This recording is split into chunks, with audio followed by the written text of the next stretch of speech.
नमस्कार, आप देख रहे हैं CNBC आवाज और ये है खास मुलाकात।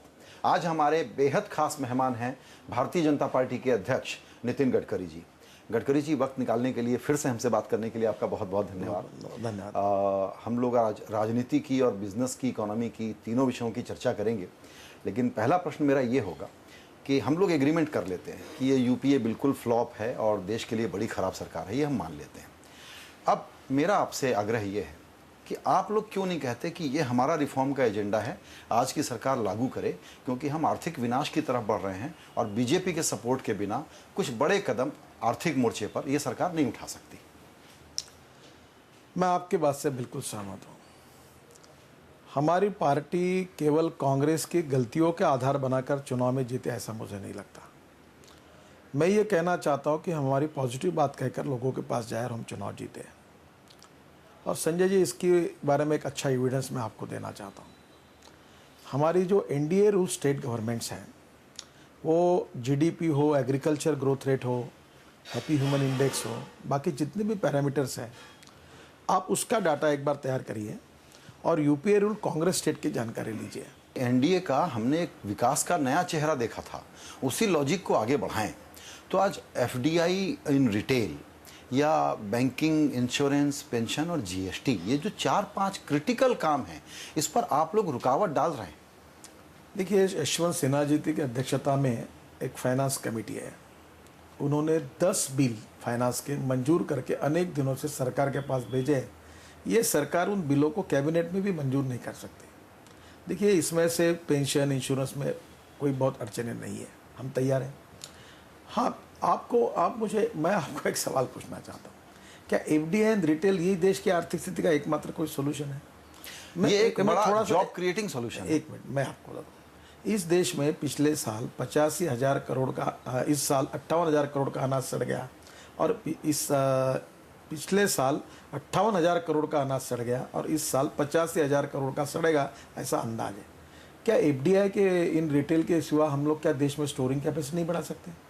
हम फ्रूट और वेजिटेबल्स के लिए प्री कूलिंग प्लांट और कोल्ड स्टोरेज नहीं बना सकते? मुझे बताइए, ये इसी के लिए इन्वेस्टमेंट चाहिए और इसी के लिए रिटेल में एफडीआई लाने की बात है। ये जो आप एफडीआई रिटेल है, इसमें हमारा जो मल्टी ब्रांड में जो है उसके बारे में कोई रिजर्वेशन है? मैं इतना ही कहना चाहूँगा। इससे देश में आज जो आम गरीब आदमी है, पहली इन्फ्लेशन है, महंगाई आसमान पर। 8-10 शहरों में खोलने के पहले कदम की शुरुआत है सर, सिर्फ 8-10 शहरों में खोलना है, देश में कहाँ खोल रहे हैं? देखो, कुछ परसेंटेज तो अलाउ है, आप उसको जो परसेंटेज अलाउ करना चाहते हैं उसके बजाय पहले ट्रायल करिए, आने दीजिए लोगों को। बाकी बिलों के बारे में आपने जो चर्चा की, जीएसटी के बारे में, बिल्कुल जीएसटी, देखो जीएसटी हमने लाया, हम प्रिंसिपली उसके अब आप रोक रहे हैं, यही तो मेरा इल्जाम है। नहीं रोका हमने। देखिए, आपको मैं समझाना चाहता हूँ, हम ये कह रहे हैं कि जीएसटी के रूप में अगर जब टैक्स इकट्ठा होगा तो हम एक फेडरल स्ट्रक्चर को हमने स्वीकार किया है। तो राज्य सरकार हर बार अगर पैसा मांगने के लिए दिल्ली आती है और 2-2 साल अगर इन्हें उनका लेजिटिमेट पैसा नहीं दिया, यूपी राजी है, कॉम्पनसेशन पहले देने को तैयार है, कमिट कर रहे हैं। देखिए, आज तक एनडीए रूल स्टेट के लेजिटिमेट क्लेम कौन से केंद्र सरकार ने कितनी थी, इसकी लिस्ट आप देखिए। हमारे गुजरात सरकार के 6,000 करोड़ ने दिए नहीं है, और कल अगर हमारे पैसे ही समय पर राज्यों को नहीं तो राज्य नहीं चला पाएंगे। इसलिए हमने एक सोल्यूशन दिया कि आजकल आईटी का उपयोग करके ई गवर्नेंस के द्वारा अगर समझो 1% में अगर जीएसटी इकट्ठा होता है तो इतना परसेंट उसी दिन स्टेट के अकाउंट में जमा होगा। अगर म्यूनिसिपल कॉर्पोरेशन को देना है तो उतना उधर जमा होगा, केंद्र सरकार को होगा तो केंद्र, और ये काम केंद्र सरकार राज्य सरकार को दे दे जीएसटी इकट्ठा करने का, कोई प्रॉब्लम नहीं, उसमें इनको मिल जाएगा। ये जो क्या हो रहा, हमारा अनुभव अच्छा नहीं है। ये जो यूपीए सरकार है, ये राज्यों की ऑटोनॉमी को समाप्त करके फेडरल स्ट्रक्चर को बर्बाद करना चाहती है।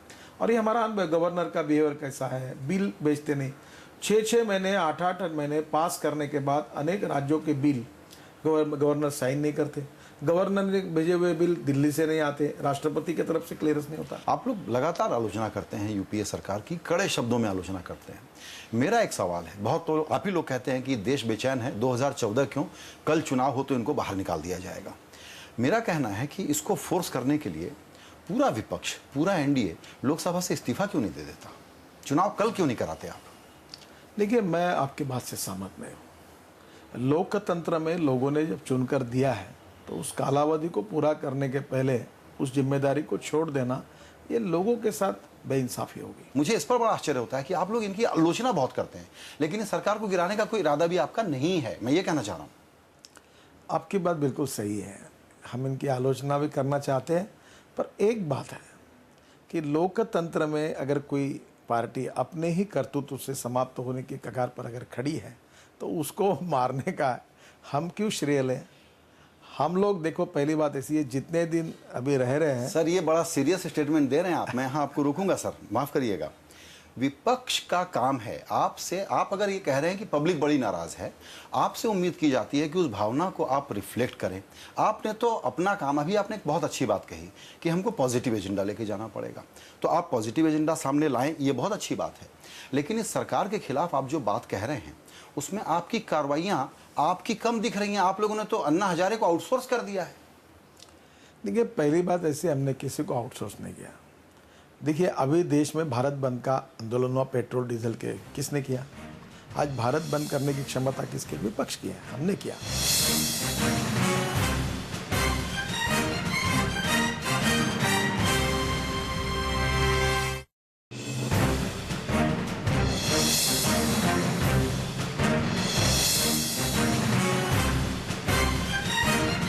आपके पूरे संगठन और सहयोगियों ने जो अन्ना हजारे के मूवमेंट की मदद की, इनडायरेक्टली और डायरेक्टली, और आप लोगों ने बयान दिए समर्थन में, ये गलती हुई है आप लोगों से। देखिए, मैं आपको एक बात, क्योंकि इस पॉलिटिकल क्लास के खिलाफ ऐसा हेट्रेड पैदा करना बहुत खतरनाक है, ये तो हम शुरू से कहते आए हैं। लेकिन ये मेट टू टेलीविजन आंदोलन को आप लोगों ने सपोर्ट किया सर। हमने समाज में कोई अच्छी बातों के लिए, कोई भी व्यक्ति जब एजिटेशन करता है भ्रष्टाचार के खिलाफ, देशभक्ति की भावना से देश के भविष्य के लिए कोई अच्छे का इशू उठाता है, तो हमारी विचारधारा और संगठन हमको ये कॉन्शियस कहता है कि उसको सपोर्ट करना चाहिए। आज सर लोग ये पर बोल, आपको एक बात मैं बताना चाहता हूँ, जिस प्रकार के स्टेटमेंट इस आंदोलन में जुड़े हुए नेता कर रहे हैं, और पूरी सिस्टम खराब है, पूरे नेता खराब है, बीजेपी खराब है, कांग्रेस खराब है, तो क्या अन्ना हजारे जी के साथ काम कर रहे नेता वही ईमानदार है? क्या वही देश के भविष्य को, तकदीर को बदल सकते हैं? देखिए, हम एक जन संगठन है और समाज में अच्छे और बुरे लोग हैं, सब पार्टियों में अच्छे भी लोग हैं, बुरे भी लोग हैं, पर सबको बाय एंड लार्ज कहना कि ये सब बेकार है, इस प्रकार से देश की आस्था और विश्वास को और पूरे सिस्टम को पूरी तरह से नष्ट करना तो कौन है? मुझे बताइए। कल अगर जो अन्ना जी के साथ जो लोग काम कर रहे हैं उनके ऊपर भी लोग टिप्पणियां नहीं कर रहे हैं, बिल्कुल आपत्तियां नहीं उठा रहे सर। मेरा अब समझो, उनके आंदोलन में क्या दो चार लोग अगर कोई गलत आ गए, क्योंकि जन आंदोलन है, तो क्या अन्ना और वो लोग उसके लिए जिम्मेदार हैं? इसलिए मुझे लगता है कि ये जो एक प्रकार से ये भी एक प्रकार का अहंकार है। इस देश में कुछ लोगों को प्रधानमंत्री और मुख्यमंत्री बनने की एम्बिशन है, तो कुछ लोगों को महात्मा गांधी, विनोबा भावे, जयप्रकाश नारायण भी बनने की एम्बिशन है। वो जरूर उसमें जाए, उसमें भी हमारा कोई दोष नहीं है, पर एक बार अपनी अच्छाई को प्रस्तावित करने के लिए पूरी दुनिया बेकार है, सब लोग नालायक है, इस प्रकार का फीलिंग समाज में पैदा करके समाज की पूरी आस्थाओं को और सिस्टम को डिमोलिश करने का काम ना करे। वो अपनी बात जरूर कहे, इतना मुझे उनको जरूर कहना है। गडकरी साहब, आपने बहुत ही अच्छा खुलासा दिया है। अब अन्ना हजारे ये कह रहे हैं कि हम ये फास्ट नहीं करेंगे, हम तो एक नया पॉलिटिकल ऑल्टरनेटिव लाने की सोच रहे हैं। इस पर मैं आपकी टिप्पणी ज़रूर जानना चाहूँगा कि क्या वो सिर्फ एजिटेशनल मेथड के विकल्प की बात कर रहे हैं, या वो चुनाव में अपना आउटफिट लेकर के अब चुनाव लड़ने की बात कर रहे हैं? देखिए, मैं तो उन्होंने क्या करना चाहिए ये उनका अधिकार है, उनके साथ जो कार्यकर्ता और नेता काम करे उनका अधिकार है। आपके वोट काटेंगे इसलिए पूछ रहा हूँ। नहीं, मुझे चिंता नहीं। देखिए, मैं आपको एक बात बता दूँ, इस देश में अनेक एजुटेशन खड़े हुए, अनेक पॉलिटिकल पार्टीज खड़ी हुई, और मुझे नहीं लगता कि कोई है, और उनको करना है तो वो प्रयोग कर लें। तो उनको समझ में ये भी आए कि राजनीतिक पार्टी में मर्यादा क्या है, अड़चने क्या है।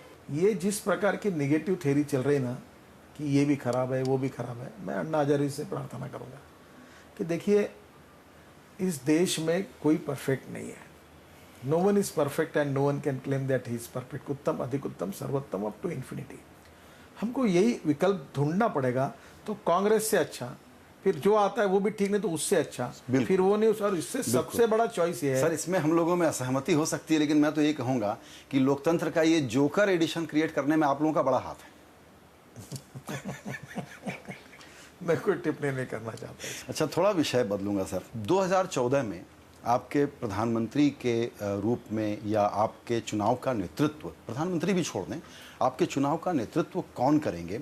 लाल कृष्ण आडवाणी जी की क्या भूमिका होगी? हमारी पार्टी डेमोक्रेटिक पार्टी है। हमारे पार्टी में ऐसे 8-10 नेता हैं कि जो जहाँ भी जाते हैं वहाँ 50,000 लाख लोग उनको सुनने के लिए आते हैं। We have good potential leaders, group of potential leaders.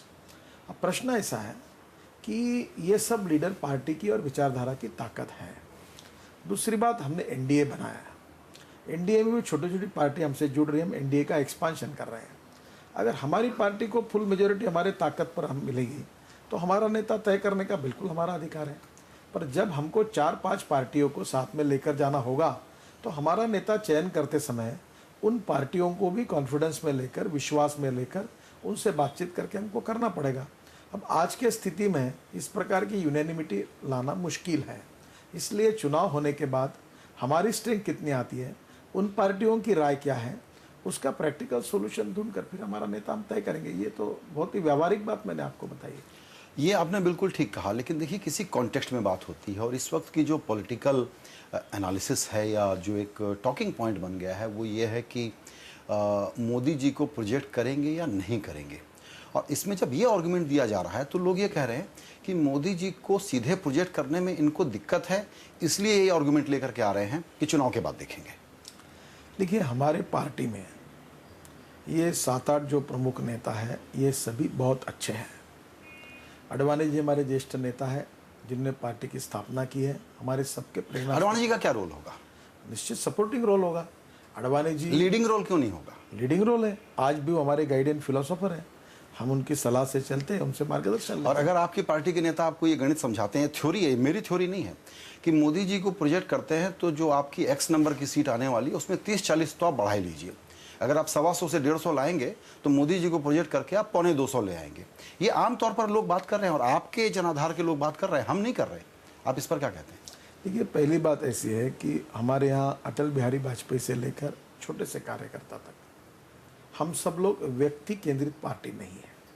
हम विचार केंद्रित पार्टी है, विचार अधिष्ठित पार्टी है। और हम लोग ये मानते हैं कि पर्स एंड पर्सन में पर्सन श्रेष्ठ है, पर्सन और पार्टी उसमें पार्टी श्रेष्ठ है, और पार्टी और फिलॉसफी इसमें फिलॉसफी श्रेष्ठ है। तो हम सब लोग जो कॉम्पिटेंट लीडर्स हैं, हम संगठन के लिए काम करते हैं, विचारों के लिए काम करते हैं, और हम अपनी पूरी ताकत हम सब लोग मिलकर पार्टी का एक्सपांशन, पॉलिटिकल और ऑर्गेनाइजेशन एक्सपांशन करने के लिए उसका उपयोग करते हैं। हम पार्टी वो नहीं है कि भाई कल नरेंद्र मोदी रहे, आडवाणी जी रहे और अरुण जी रहे, सुषमा जी रहे, हम सब एक उद्देश्य के लिए काम करें कि देश का भविष्य कैसे बदले। हमारे लाखों करोड़ों कार्यकर्ता, उनको कुछ नहीं मिला है। मेरे साथ छोटा सा कार्यकर्ता आज पार्टी का अध्यक्ष हुआ है, पर ऐसे कार्यकर्ता है जिन्होंने मेरे से दुगनी उम्र के हैं, उन्होंने देश के लिए, पार्टी के लिए अपना जीवन दे दिया, उनको कुछ नहीं मिला, पर वो इसलिए काम कर रहे हैं कि देश का भविष्य कैसे बदले। और ये हमारे काम का स्पिरिट सबसे महत्वपूर्ण है। और इसलिए व्यक्ति को महत्व नहीं है, विचार को महत्व है, और उसके आधार पर हम सब सामूहिक रूप से काम कर रहे हैं। और सबने मिलकर काम करने की एक सामूहिक सिस्टम को हमने यशस्वी रूप से इम्प्लीमेंट किया है। बिल्कुल गडकरी जी, इनफैक्ट आपने बड़ा अच्छा ईमानदारी वाला ट्रांसपेरेंट खुलासा दिया है कि अब आप लोग फिर से सामूहिक नेतृत्व की बात कर रहे हैं और बिल्कुल व्यवहारिक बात कही है कि एलाइज को भी साथ लेना होगा। इसलिए ये बेकार की बात है कि आप हमसे पहले कोई नाम पूछो। अच्छा, ये अटल बिहारी वाजपेयी भी जब हमारे देश के हमारे प्रमुख नेता थे तो आपने प्रोजेक्ट किया था, तो उस समय भी अटल बिहारी वाजपेयी जी भी, आपको ताज्जुब होगा कि अनेक बार जब पार्टी की मीटिंग होती थी तो ऐसे भी निर्णय हुए हैं जो अटल बिहारी वाजपेयी जी के चॉइस के विरोध में हुए हैं, तो अटल बिहारी जी ने उसका सम्मान किया है। अटल बिहारी वाजपेयी को कोई मैच ही नहीं हमारे पार्टी में, वो तो इतने बड़े स्टॉलवर्ड थे, फिर भी पार्टी, अटल जी ने कहा वो निर्णय ऐसा नहीं है। अटल जी ने कहा पंचों की राय क्या है।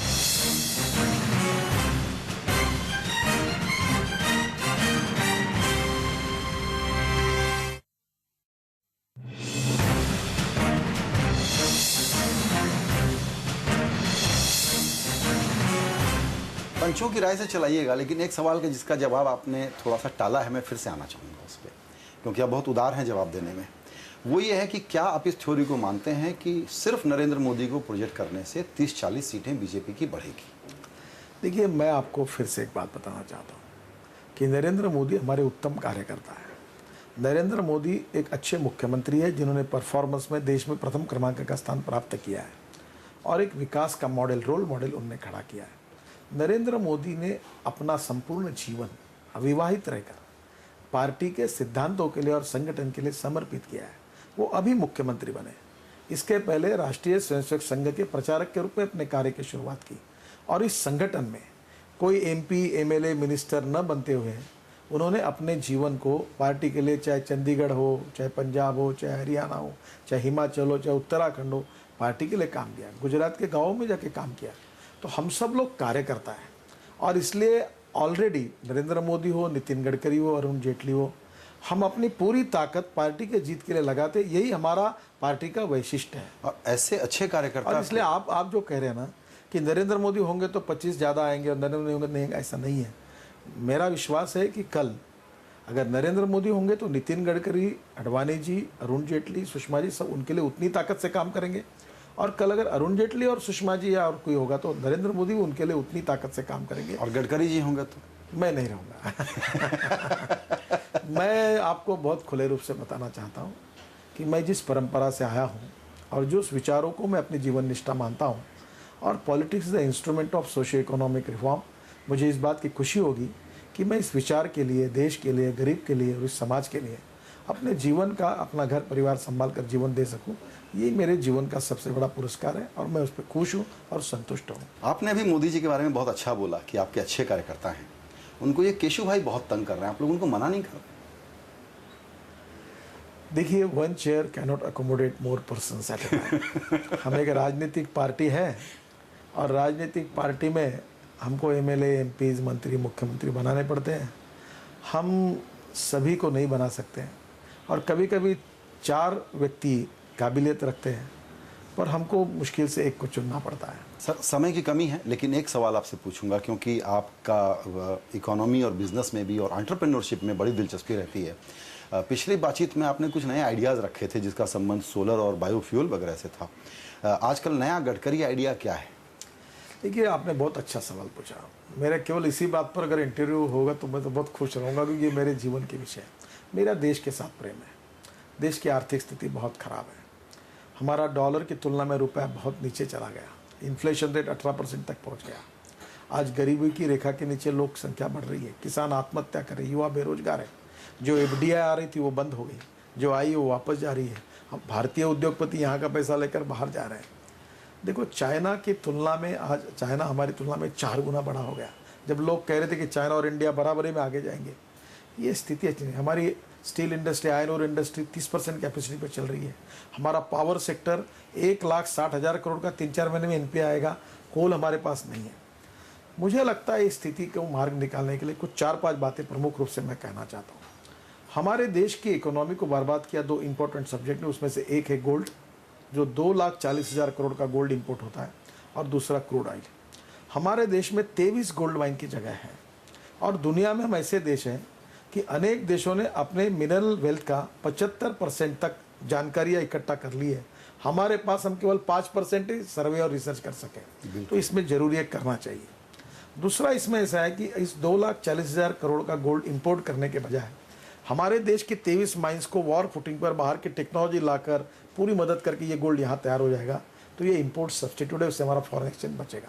तो ये करने से देश की इकोनॉमी स्ट्रांग होगी। दूसरा जो मेरा कहना है कि क्रूड का, मैं बायोफ्यूल में काम करता हूँ।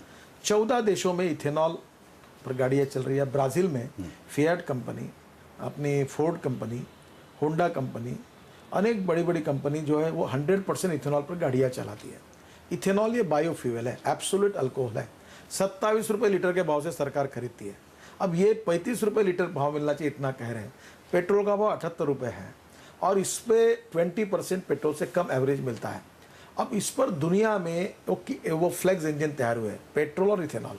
अब इथेनॉल बायोमास से तैयार होता है, cotton straw, rice straw, wheat straw, bagasse. अब 1 टन से 150 लीटर होता है, ये भी टेक्नोलॉजी आई है। गाँव में अगर इथेनॉल पैदा हुआ, बिजली तैयार होगी बायोमास से। Diversification of agriculture towards energy and power sector में काम करता हूँ, तो इस देश का प्रॉब्लम सॉल्व हो जाएगा। और इसलिए ethanol, biodiesel, non edible oil से डीजल बनाना, इलेक्ट्रिक कार, सीएनजी को बढ़ाना। अब गुजरात हाईकोर्ट ने निर्णय किया कि सब गाड़ियां सीएनजी पर, पूरे देश में हमारे पास जो कृष्णा बेसिन में गैस मिला है, पूरे देश में सीएनजी पर क्यों नहीं चलाते, इंडिजिनस फ्यूल पर क्यों नहीं चलाते, इंपोर्ट सब्सिट्यूट क्यों नहीं ढूंढते। अगर 4,70,000 करोड़ में से 2 लाख करोड़ कम हुए और गोल्ड में 1 लाख करोड़ कम है, तो डॉलर की तुलना में रुपए का मूल्य 40 रुपए पे आएगा। सर, ये जो मिनरल वाला और गोल्ड वाला आपने बताया, ये सचमुच दिलचस्प आइडिया, लेकिन इस पर लंबी एक और बातचीत आपसे वास्तव में करनी और एक पड़ेगी। छोटी सी बात मैं कहूँगा, इसके अलावा मुझे बताइए कि हमने हमारे एक्सपोर्ट बढ़ाने चाहिए। और आज सबसे इंपॉर्टेंट चीज़ बिजली की है। आज हमारे पास 60,000 मेगावाट की कमी है। एक समय ऐसा था कि सोलर पावर का लोएस्ट टेंडर 17.5 रुपये यूनिट का आया था, अभी 7.5 रुपये यूनिट का है। अब सोलर पावर 8 करोड़ पर मेगावाट में मिल सकती है। अब विंड पावर 10-12 करोड़ पर मेगावाट है, न्यूक्लियर पावर 15 करोड़ पर मेगावाट है, थर्मल पावर 6 करोड़ तक आई है, हाइड्रो पावर 8-8.5 करोड़ पर मेगावाट की है। अगर सरकार सोलर पावर का टेंडर निकालती है कि जो भी करे तैयार करे सोलर पावर 7.5 रुपए के भाव से, इस साल जितने लोग प्रोडक्ट 7.5 रुपए के भाव से पावर खरीदी करेंगे, तो देश में सोलर पावर तैयार होगी, सोलर पंप तैयार होंगे, सोलर एप्लीकेशन आएंगी, सोलर लाइट सिस्टम आएगी। तो देश में ये सब पोटेंशियल होने के बाद में सोलर को प्रोत्साहन देने की नीति सरकार बना दे, रिस्ट्रिक्शन क्यों लाती। देखिए, मेरा एक दुख है, जो बीजेपी के अध्यक्ष नाते मैं आपको कहना चाहता हूँ कि we are a rich nation with a poor population, और इसका सबसे बड़ा प्रमुख कोई कारण है तो wrong economic policies, bad and corrupt governance and visionless leadership and not taking decisions. बिल्कुल, ये 4 बातों को दूर करके अगर हम सही नीतियां अपनाएंगे तो हम दुनिया की नंबर 1 की ताकत बन सकते हैं। हमने वो योजना बनाई है, हम देश के तकदीर को बदल सकते हैं, गांव, गरीब, मजदूर, किसान का कल्याण कर सकते हैं, और हम करके दिखाएंगे। सर, ये मैं विश्वास ये कहना चाहूँगा कि बिल्कुल आपने जो पॉलिटिकल लीडर के तौर पर आपने जो नए आइडिया सामने रखे हैं, दिलचस्प हैं। इनफैक्ट मैं आपसे दोबारा इस पर ज़रूर बातचीत करूंगा, क्योंकि आज वक्त की कमी है। लेकिन इससे गडकरी जी ये पता लग गया कि आपने अपना अगला चुनावी मैनिफेस्टो लिखने का काम शुरू कर दिया है। बिल्कुल किया है, और पॉजिटिव करेंगे। और इनकी केवल गलतियों पर नहीं, हम हमारे प्रोग्राम पर पॉजिटिव होंगे कि आप हमको सत्ता दो, हम 3 साल के अंदर 12% जीडीपी ग्रोथ पर जाएंगे। हमारी मध्य प्रदेश की सरकार 2.4% एग्रीकल्चर ग्रोथ रेट पर थी। 2.5 साल में शिवराज जी के नेतृत्व में हमारी सरकार ने 18% एग्रीकल्चर ग्रोथ रेट करके दिखाया। We have got the potential, we have got the leadership, we have got the vision, we have got the credibility, we have got the commitment for the country and society. We will change the future of this country. ये हमारा आत्मविश्वास है, हम बदल कर दिखाएंगे। बिल्कुल। खास मुलाकात के लिए कर दीजिए आपका। Thank you very much. Thank you.